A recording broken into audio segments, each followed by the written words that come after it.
What's up guys, Houndish here, and today we've got a bunch of patch notes for a new update in Destiny 2, and this is update 2.04, the update that brings Festival of the Lost into the game, but on top of this, it is the first kind of major update to the game since the launch of Forsaken, so there are a lot of things to talk about in here. We've got changes to weapons, stuff inside of the sandbox, a lot of changes to Crucible and Gambit, as well as items and economy, powerful rewards, triumphs, exotic adjustments, quest adjustments, and a bunch of other stuff. So of course, Festival of the Lost, if you're watching this video right now, will go live later on today. And as always, I'll keep you posted on all of the changes right there, the new content in the weekly reset and that good stuff. But if you do enjoy this video, a rating below is very much appreciated. If you're new to the channel, be sure to hit subscribe to see more D2 content. But for now, let's jump straight into it.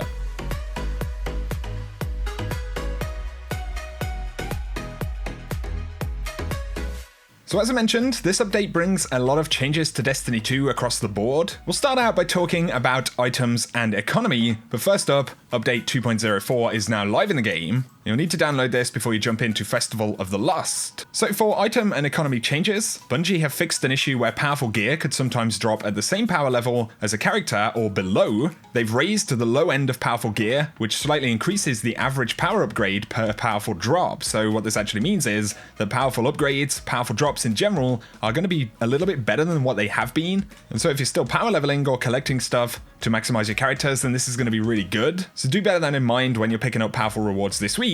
Of course, Bungie have added Through the Fire and Flood, as well as Zenobia D and Crooked Fang to the World Legendary loot pool, so you'll be getting a few less edge transits, potentially. The issue where Prime Engrams were going straight to the Postmaster at the end of Crucible matches. You can see some other changes there. In particular, the Last Wish, Ghost, and Sparrow were not dropping at the intended rates. They're things that I've actually never seen inside of the raid, so that's definitely a good change, and they fixed problems where some weapons did not dismantle into the proper materials. Next though, they've actually removed the Trace Rifle Mastery Triumph from Crucible, and they've added triumphs for completing exotic badges in collections instead. So there's the Trusted Right Hand Triumph, which no longer requires more weekly bounties than are available in a week, and triumphs to add all Ascendant chests in the Dreaming City no longer lose progress on the weekly reset if players have completed but not claimed them yet. Next, let's talk about some sandbox stuff, and let's touch on some of the weapon changes. So they've increased Scout Rifle damage against combatants. Scout Rifles have now been buffed. They've repositioned the scope on the Fighting Lion Lupus Visage ornament for better visibility. They have decreased the Fighting Lion damage to be brought in line with other breach load grenade launchers, so a minor nerf to the damage right there. They have reduced the aim assist on Sleeper Simulant, so essentially the first nerf to Sleeper has now happened. It'd be interesting to see if this changes Gambit up over the next week or so.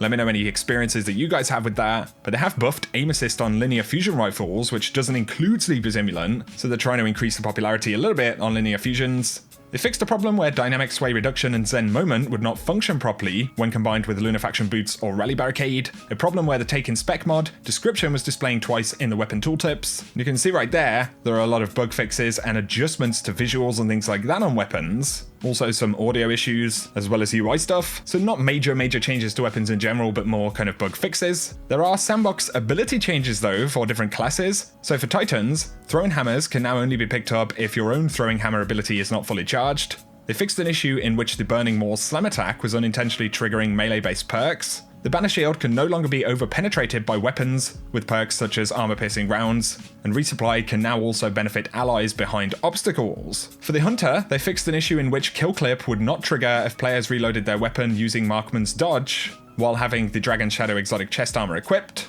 And they fixed an issue where the Healing Rift and Well of Radiance could prevent weapon perks such as White Nail and Magnificent Howl from working properly. They did say this introduced a bug where White Nail may occasionally activate after 2 hits, and this will be addressed in a future update, so that's going to be pretty strange. But they removed a problem where Handheld Supernova could deal damage to allies, where those kills would sometimes appear as killed by the Architects. Players will no longer perform the Atomic Breach melee when using the heavy attack of the Escalation Protocol Sword, a problem where Phoenix Protocol and Well of Radiance could result in weapons not rendering, some issues with beam blocking, and damage as well. For armor, the Lucky Pants will no longer reload hand cannons that are not stowed. They fixed a problem where ammo scavenger perks would give certain weapons less ammo than intended, and the Prodigal Grasps and Dragonfly Regalia Grasps will no longer block the player's view when they are using a bow. So those are some weapon changes right there. But then we have Gambit Changes. So they fixed a problem where Gambit clan engrams were not functioning properly, an issue where shield wards will not spawn at the beginning of the match. This is where that actually kind of come down before the match had started and players could kill each other in the loading screens.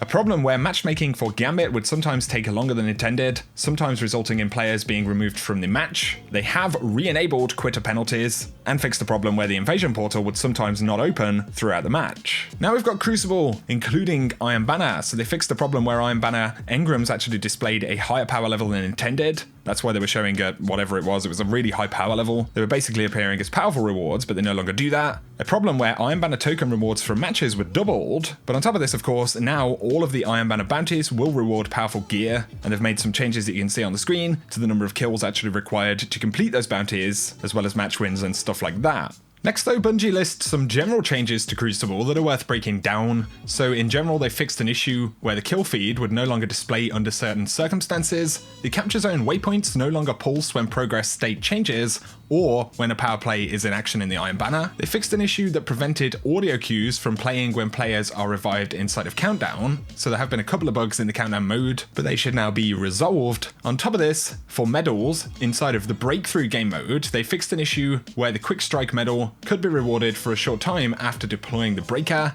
a problem where the Survival medal Lone Gun was firing for all players when winning a round, and they corrected an issue where the Perimeter Control medal in Control did not properly replace the deprecated I Live Here Now medal. So if Crucible medals are your thing, then some of those changes might be pretty useful if you're trying to unlock content inside of the Triumphs and stuff like that. But there is a change to one of the quests for Crucible, so they've updated the quest step The Candidate in Forging the Broadsword. Of course, the Redrix's Broadsword quest, so it does have some new requirements. In the Crucible, rapidly defeat opponents in groups of 2 or more. This step will now track individual players defeated in a multi-kill instead of counting only double play medals. Before, triple play rewarded +1 progress for 1 double play, and now triple play will award +2 progress for a double play and +1 for a triple play, which is interesting. But those are some relevant changes right there to Crucible. And the final items in this list include changes to collections, bounties, and general fixes. So transmat effects added to collections are now under the flare category, and any transmat effects gained, used, or dismantled after September 4th will be unlocked in the collection. So basically it'll remember everything that you've had dropped since the release of Forsaken. Transmat effects are unlocked when added to the player inventory, not when gaining ships that have them pre-socketed. They've added event ghosts to collections, Forsaken emblem variants to collections, missing emblems to collections, and they've updated the source for grenade launchers through the Fire and Flood, obtained through legendary drops and rank up packages. So that one is now available in the game. They fixed problems where bounties could expire in a player's postmaster and cause weasel errors, an issue where the Korean IGR bounties did not have an abandon option, of course that only affects players in Korea on PC, and an issue where the Eververse bounty Rise to the Challenge also didn't have an abandon option.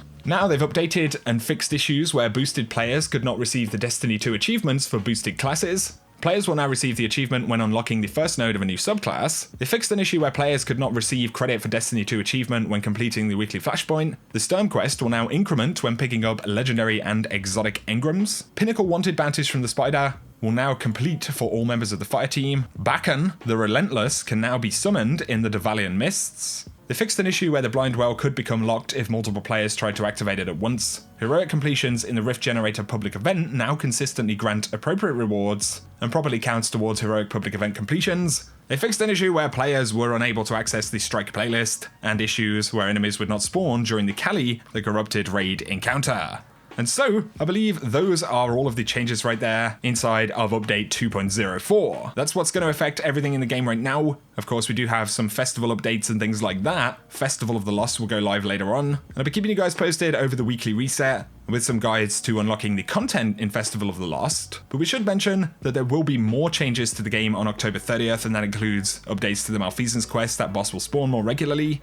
And it seems possible that we'll see another update of a similar size with quite a bunch of changes. So there you go, guys. I hope this video has been useful for you. If it has, a rating below is very much appreciated. Let me know your thoughts on any of these changes, especially some of the adjustments to weapons, subclasses, and some of the exotic stuff. But if you're new to the channel and you want to keep up to date with everything related to Destiny 2, be sure to hit that subscribe button. For now though, whatever you get up to, I appreciate you tuning in, and I hope you have an awesome day.